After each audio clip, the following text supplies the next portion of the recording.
ಪ್ರಿಯ ನಿರೀಕ್ಷಕರೇ ನಮಸ್ಕಾರ. ಬೀರ್ಬಲ್ನ ವಿಶೇಷ ಕಾರ್ಯಕ್ರಮಕ್ಕೆ ಆತ್ಮೀಯವಾದ ಸ್ವಾಗತ. ಗಂಡಾಂತರ ವೀಕ್ಷಕರ, ಇಡೀ ದೇಶಕ್ಕೆ ಈಗ ಗಂಡಾಂತರ ಕಾದಿದ್ಯಾ?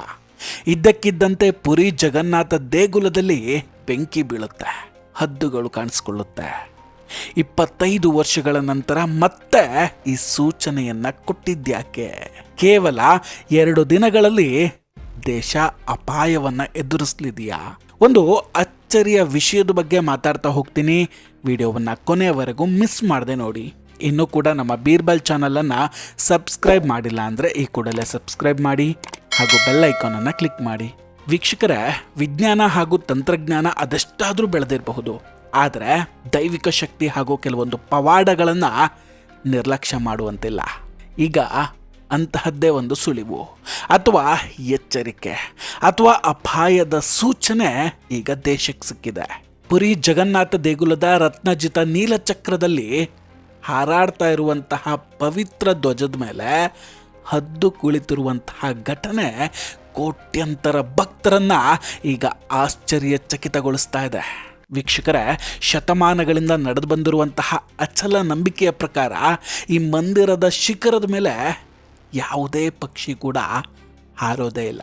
ಸೊ ಈಗ ಈ ದೃಶ್ಯ ಭಕ್ತಿ ಹಾಗೂ ಆತಂಕಗಳ ನಡುವೆ ಒಂದು ಭೀಕರವಾದಂತಹ ಚರ್ಚೆಯನ್ನ ಹುಟ್ಟಾಕ್ತಾ ಇದೆ. ಕೆಲವರು ಇದನ್ನ ಯುಗ ಬದಲಾವಣೆಯ ಸಂಕೇತ ಅಂತ ಪರಿಗಣಿಸಿದ್ರೆ, ಇನ್ನು ಕೆಲವರು ಇದನ್ನ ಮಹಾವಿನಾಶದ ಮುನ್ಸೂಚನೆ ಅಂತ ಭಾವಿಸ್ತಾ ಇದ್ದಾರೆ. ಅಂದ್ರೆ ಭಕ್ತರ ಒಂದು ವರ್ಗ ಈ ಘಟನೆಯನ್ನ ಪಾಸಿಟಿವ್ ಆಗಿ ನೋಡ್ತಾ ಇದ್ರೆ, ಇನ್ನೂ ಕೆಲವರು ಇದರಿಂದ ಭಯಭೀತರಾಗಿದ್ದಾರೆ. ಹಾಗಾದ್ರೆ ಶ್ರೀ ಜಗನ್ನಾಥ ದೇವಾಲಯದ ಧ್ವಜದ ಮೇಲೆ ಹದ್ದು ಕಂಡಿರೋದು ಏನನ್ನು ಸೂಚಿಸ್ತಾ ಇದೆ? ವೀಕ್ಷಕರ, 2 ದಿನಗಳ ಹಿಂದೆ ಆ ಧ್ವಜಸ್ತಂಭದ ಬಳಿ ನಿಜಕ್ಕೂ ಆಗಿದ್ದೇನು? ಭಗವಾನ್ ಜಗನ್ನಾಥ ದೇವಾಲಯದ ಮೇಲೆ ಧ್ವಜವನ್ನ ಕಟ್ಟಲಾಗಿರುವಂತಹ ಜಾಗದಲ್ಲಿ ಇದ್ದಕ್ಕಿದ್ದಂತೆ ಬೆಂಕಿಯ ಜ್ವಾಲೆಗಳು ಎದ್ದು ಧ್ವಜ ಸುಟ್ಟು ಹೋಗುತ್ತೆ. ಭಕ್ತರು ಅದನ್ನು ಕಂಡು ಅಲ್ಲಿ ದೀಪವನ್ನು ಇರಿಸಲಾಗಿತ್ತು. ಆದ್ರಿಂದಲೇ ಬೆಂಕಿ ಹತ್ಕೊಂಡಿರಬಹುದು ಅಂತ ಅಂದ್ಕೊಳ್ತಾರೆ. ಸರಿ, ಅದನ್ನೇನೋ ಒಪ್ಕೊಳ್ಳೋಣ. ಆದರೆ 2 ದಿನಗಳ ನಂತರ ಇಲ್ಲಿ ಹದ್ದು ಅಥವಾ ಗರುಡ ಕಾಣಿಸ್ಕೊಂಡಿದ್ದು ಅಥವಾ ಕುಳಿತಿದ್ದು ಹೇಗೆ? ಇದು ಕ್ಯಾಮ್ರಾದಲ್ಲಿ ಕೂಡ ಸರಿಯಾಗಿದೆ. ಈ ಎಲ್ಲ ಕಾಕತಾಳೀಯಗಳು ಒಟ್ಟೊಟ್ಟಿಗೆ ಹೇಗೆ ಸಂಭವಿಸೋಕೆ ಸಾಧ್ಯ? ಅಷ್ಟಕ್ಕೂ ಪಕ್ಷಿಗಳು ಕೂರೋದ್ರಿಂದ ಅಥವಾ ಧ್ವಜಕ್ಕೆ ಬೆಂಕಿ ಹತ್ಕೊಳ್ಳೋದ್ರಿಂದ ಅಪಾಯ ಹೇಗಿರಬಹುದು? ಅದು ನಿಮಗೆ ಅರ್ಥ ಆಗಬೇಕು ಅಂದರೆ ಕೆಲ ಐತಿಹಾಸಿಕ ಸತ್ಯಗಳನ್ನು ನೀವು ತಿಳಿದುಕೊಳ್ಳಲೇಬೇಕಾಗುತ್ತೆ. ಒಮ್ಮೆ ಹೀಗೆ ಈ ಧ್ವಜಕ್ಕೆ ಬೆಂಕಿ ಬಿದ್ದಾಗಲೂ ದೀಪದ ಜ್ವಾಲೆಯಿಂದ ಬೆಂಕಿ ಹತ್ಕೊಂಡಿದೆ ಅಂತಲೇ ಹೇಳಲಾಗಿತ್ತು. ಆದರೆ ಇದಾದ 2 ದಿನಗಳ ನಂತರ ಈ ದೇಶದಲ್ಲಿ ಸುನಾಮಿ ಏಳುತ್ತೆ. ಇಡೀ ದೇಶ ತತ್ತರಿಸಿ ಹೋಗುತ್ತೆ. ಸಾಕಷ್ಟು ಸಾವು ನೋವುಗಳು ಸಂಭವಿಸುತ್ತೆ. ಹೌದು, ಹಿಂದೆ ಇಂತಹ ಘಟನೆ ನಡೆದಾಗಲೆಲ್ಲ ಏನಾದರೂ ಅನಾಹುತ ಸಂಭವಿಸಿದೆ, ಅದನ್ನು ಅಶುಭ ಅಂತಲೇ ನೋಡಲಾಗುತ್ತೆ. ನೋಡಿ, ಸಾಮಾನ್ಯವಾಗಿ ಮನೆಗಳ ಮುಗುದಿಯ ಮೇಲೆ ಕೂಡ ಹದ್ದುಗಳು ಕೂತ್ಕೊಳ್ಳೋದನ್ನು ಅಶುಭ ಅಂತಲೇ ಪರಿಗಣಿಸಲಾಗುತ್ತೆ. ಇನ್ನು ಈ ಮಂದಿರದ ಬಗ್ಗೆ ನಾವು ಹೇಳೋದಾದರೆ, ಈ ದೇವಾಲಯದ ಮೇಲೆ ಯಾವುದೇ ಪಕ್ಷಿ ಹಾರೋದೇ ಇಲ್ಲ.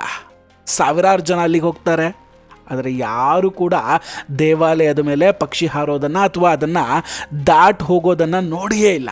ಲಕ್ಷಾಂತರ ಜನ ಪ್ರತಿದಿನ ದರ್ಶನ ಪಡಿತಾರೆ. ಅವ್ರು ಯಾರ ಕಣ್ಣಿಗೂ ಇದು ಕಾಣಿಸಿಲ್ಲ. ಈ ದೇವಾಲಯಕ್ಕೆ ಸಂಬಂಧಿಸಿದಂಗೆ ಅನೇಕ ಅದ್ಭುತಗಳು ಕೂಡ ಇದೆ. ಇವತ್ತಿನ ವಿಜ್ಞಾನ ಅಥವಾ ತರ್ಕಬದ್ಧವಾಗಿ ಮಾತಾಡೋದ್ರಿಂದ ಇದಕ್ಕೆ ಉತ್ತರ ನೀಡೋದಕ್ಕೆ ಖಂಡಿತ ಸಾಧ್ಯ ಇಲ್ಲ. ನೋಡಿ, ಉದಾಹರಣೆಗೆ ನಾನು ಹೇಳ್ದಂಗೆ ಅದರ ಮೇಲೆ ಯಾವುದೇ ಹಕ್ಕಿ ಇವತ್ತಿಗೂ ಹಾರಾಡೋದಿಲ್ಲ. ಮಂದಿರದ ಪಕ್ಕದಲ್ಲಿ ಹಾರೋದನ್ನು ನಾವು ನೋಡಿದ್ದೇವೆ, ಆದರೆ ಮಂದಿರದ ಮೇಲ್ಭಾಗದಿಂದ ಯಾವುದೂ ಕೂಡ ಹಾದು ಹೋಗೋದಿಲ್ಲ. ಇನ್ನು 2ನೇದು, ದೇವಾಲಯದ ಧ್ವಜ ಯಾವಾಗಲೂ ಗಾಳಿಯ ವಿರುದ್ಧ ದಿಕ್ಕಿನಲ್ಲಿ ಹಾರುತ್ತೆ. ನೋಡಿ, ಸಾಮಾನ್ಯವಾಗಿ ಗಾಳಿ ಯಾವ ಕಡೆಯಿಂದ ಬರುತ್ತೋ ಆ ಕಡೆ ಧ್ವಜ ಹಾರಬೇಕು. ಆದರೆ ಜಗನ್ನಾಥ ದೇವಾಲಯದಲ್ಲಿ ಅದು ಉಲ್ಟಾ ಇರುತ್ತೆ. ಜಗನ್ನಾಥ ದೇವಾಲಯದ ಮುಖ್ಯ ಗುಮ್ಮಟದ ನೆರಳು ಎಲ್ಲಿಯೂ ಕೂಡ ಬೀಳೋದಿಲ್ಲ. ಅಂದರೆ ಸೂರ್ಯೋದಯದಿಂದ ಸೂರ್ಯಾಸ್ತದವರೆಗೆ ಅದರ ನೆರಳು ಎಲ್ಲೂ ಕೂಡ ಕಾಣಿಸೋದಿಲ್ಲ. ವಿಜ್ಞಾನಿಗಳಿಗೆ ಇದಕ್ಕೆ ಇವತ್ತಿಗೂ ಉತ್ತರ ಹುಡ್ಕೋದಕ್ಕೆ ಸಾಧ್ಯ ಆಗಿಲ್ಲ. ನೋಡಿ, ಮತ್ತೊಂದು ವಿಷಯ ಅಂದರೆ ಸಿಂಹದ್ವಾರ. ನೋಡಿ, ಮಂದಿರದ ಬಾಗಿಲಿನ ಹೊರಗೊಂದು ಹೆಜ್ಜೆ ಇಟ್ಟರೆ ಸಾಕು, ಸಮುದ್ರದ ಅಲೆಗಳ ಶಬ್ದ ಅಪ್ಪಳಿಸಿ ಬರುತ್ತೆ. ಆದರೆ ಅದೇ ಒಂದು ಹೆಜ್ಜೆ ಒಳಗಿಟ್ಟ ತಕ್ಷಣ ಶಬ್ದ ಸಂಪೂರ್ಣವಾಗಿ ನಿಂತು ಹೋಗಿಬಿಡುತ್ತೆ. ಅಲ್ಲಿ ಸುತ್ತಮುತ್ತ ಏನಾದರೂ ಇದೆಯಾ ಅಂದ್ಕೊಂಡ್ರೆ ಏನೂ ಇರೋದಿಲ್ಲ. ಅದು ಕೇವಲ ತೆರೆದ ಬಾಗಿಲು. ಸಿಂಹದ್ವಾರದ ಒಳಗೆ ಹೋದ ಕೂಡಲೇ ಸಮುದ್ರದ ಸದ್ದು ಮಾಯವಾಗುತ್ತೆ. ಪುರಿಗೆ ಹೋದವರೆಲ್ಲರೂ ಈ ಪ್ರಯೋಗವನ್ನು ಮಾಡಿ ನೋಡಿರ್ತಾರೆ. ಅಲ್ಲಿನ ಮಹಾಪ್ರಸಾದದ ಬಗ್ಗೆ ಇನ್ನೊಂದು ಅದ್ಭುತ ಕೂಡ ಇದೆ ವೀಕ್ಷಕರೇ.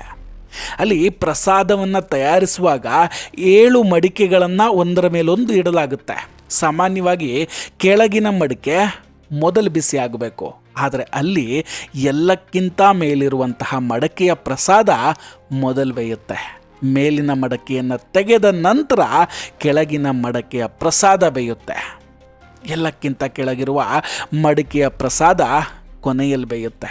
ಇದರಲ್ಲಿ ಯಾವ ವಿಜ್ಞಾನ ಇದೆ ಹೇಳಿ? ಮತ್ತೊಂದು ವಿಶೇಷ ಏನಂದರೆ, ದೇವಾಲಯದ ಪ್ರಸಾದ ಯಾವತ್ತೂ ಕೂಡ ಕಡಿಮೆ ಆಗೋದಿಲ್ಲ ಅಥವಾ ಹೆಚ್ಚಾಗೋದು ಕೂಡ ಇಲ್ಲ. ಅಲ್ಲಿ 1000 ಜನ ಬಂದರೂ ಕೂಡ ಪ್ರಸಾದ ಎಲ್ರಿಗೂ ಸಿಗುತ್ತೆ. ಅದೇ 10 ಲಕ್ಷ ಜನ ಬಂದರೂ ಎಲ್ರಿಗೂ ಸಾಕಾಗುತ್ತೆ. ಪ್ರಸಾದ ವ್ಯರ್ಥ ಆಗೋದು ಇಲ್ಲ, ಕಡಿಮೆ ಆಗೋದು ಇಲ್ಲ. ಯಾಕಂದರೆ ಸಾಕ್ಷಾತ್ ಅನ್ನಪೂರ್ಣೇಶ್ವರಿಯೇ ಅಲ್ಲಿ ಅದನ್ನು ಸಿದ್ಧಪಡಿಸ್ತಾಳೆ. ಮತ್ತು ಎಷ್ಟು ಜನ ಬರ್ತಾರವತ್ತು ಅನ್ನೋದು ಆಕೆಗೆ ಮೊದಲೇ ತಿಳಿದಿರುತ್ತೆ ಅಂತ ಅಲ್ಲಿ ನಂಬಲಾಗುತ್ತೆ. ನೋಡಿ, ಈ ಸಂಗತಿಗಳಿಗೆ ಯಾರ ಬಳಿಯೂ ಕೂಡ ಉತ್ತರ ಇಲ್ಲ. ಆದ್ರಿಂದಲೇ ಈಗ ಆ ಧ್ವಜದ ಮೇಲೆ ಹದ್ದು ಬಂದು ಕುಳಿತಿರೋದು ಆತಂಕವನ್ನು ಮೂಡಿಸ್ತಾ ಇದೆ. ಪ್ರಪಂಚದ ತುಂಬ ಯುದ್ಧದ ಪರಿಸ್ಥಿತಿ ನಿರ್ಮಾಣ ಆಗ್ತಿರುವಂತಹ ಈ ಸಮಯದಲ್ಲಿ ಭಾರತಕ್ಕೇನಾದರೂ ತೊಂದರೆ ಎದುರಾಗಲಿದೆಯೇ? ಜನ ಯೋಚನೆ ಮಾಡ್ತಾ ಇದ್ದಾರೆ. ಭಗವಾನ್ ಜಗನ್ನಾಥನ ಬಗ್ಗೆ ಬರೆಯಲಾಗಿರುವಂತಹ ಪುರಾತನ ನಂಬಿಕೆಗಳ ಪ್ರಕಾರ ಧ್ವಜಕ್ಕೆ ಬೆಂಕಿ ಬೀಳೋದು ನೈಸರ್ಗಿಕ ವಿಕೋಪ ಹಾಗೂ ದೇಶದ ಮೇಲೆ ವಿಪತ್ತು ಇರೋದರ ಸಂಕೇತ. ಧ್ವಜ ಹರಿಯೋದು ಅಥವಾ ಎಲ್ಲಾದರೂ ಸಿಕ್ಕಾಕೊಳ್ಳೋದು ಕೂಡ ಬರಗಾಲ ಮತ್ತು ಸುನಾಮಿಯ ಸೂಚನೆ ಅಂತ ಹೇಳ್ತಾರೆ. ಇನ್ನು ಮಂದಿರದ ಮೇಲೆ ಹದ್ದುಗಳು ಸುಳಿದಾಡೋದು ಅಥವಾ ಕುಳಿತುಕೊಳ್ಳೋದು ಯುದ್ಧದ ಸಂಕೇತ ಅಂತ ಹೇಳಲಾಗುತ್ತೆ.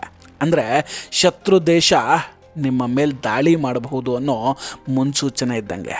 ವೀಕ್ಷಕರೇ, ಇಲ್ಲಿ ಒಂದನ್ನು ನಾವು ತುಂಬ ಯೋಚನೆ ಮಾಡಬೇಕಾಗತ್ತೆ. ಒಂದು ದಿನ ಬೆಂಕಿ ಬಿದ್ದಿದೆ ಮತ್ತು ಮರುದಿನವೇ ಹದ್ದು ಕುಳಿತಿದೆ ಅಂದರೆ ಭಾರತದ ಮೇಲೆ ಯಾವುದೋ ಒಂದು ದೊಡ್ಡ ಸಂಕಷ್ಟ ಬರಲಿದೆ ಅಂತಲೇ ಅರ್ಥ. ಎಲ್ಲದಕ್ಕೂ ಈಗ ಸಮಯವೇ ಉತ್ತರ ಕೊಡಬೇಕು. ಆದರೆ ಅಂಥದ್ದೇನೇ ಅನಾಹುತ ನಡೆಯದಿರಲಿ ಅನ್ನೋದು ನಮ್ಮೆಲ್ಲರ ಆಶಯ. ವೀಕ್ಷಕರ, ಇದೆಲ್ಲದರ ಬಗ್ಗೆ ನಿಮ್ಮ ಅಭಿಪ್ರಾಯ ಏನು? ದಯವಿಟ್ಟು ಕಮೆಂಟ್ ಮಾಡಿ ತಿಳಿಸಿ. ನಾವು ಕೊಟ್ಟಂತಹ ಮಾಹಿತಿಗಳು ನಿಮಗಿಷ್ಟ ಆಗಿದ್ದರೆ ವಿಡಿಯೋವನ್ನು ಲೈಕ್ ಮಾಡಿ ಹಾಗೂ ಶೇರ್ ಮಾಡಿ. ಇನ್ನೂ ಕೂಡ ನಮ್ಮ ಬೀರ್ಬಲ್ ಚಾನಲನ್ನು ಸಬ್ಸ್ಕ್ರೈಬ್ ಮಾಡಿಲ್ಲ ಅಂದರೆ ಈ ಕೂಡಲೇ ಸಬ್ಸ್ಕ್ರೈಬ್ ಮಾಡಿ ಹಾಗೂ ಬೆಲ್ ಐಕಾನನ್ನು ಕ್ಲಿಕ್ ಮಾಡಿ. ನಮಸ್ಕಾರ, ಟೇಕ್ ಕೇರ್ ಆ್ಯಂಡ್ ಬಾಯ್ ಬಾಯ್. ಮತ್ತೆ ಭೇಟಿಯಾಗೋಣ. ಜೈ ಹಿಂದ್.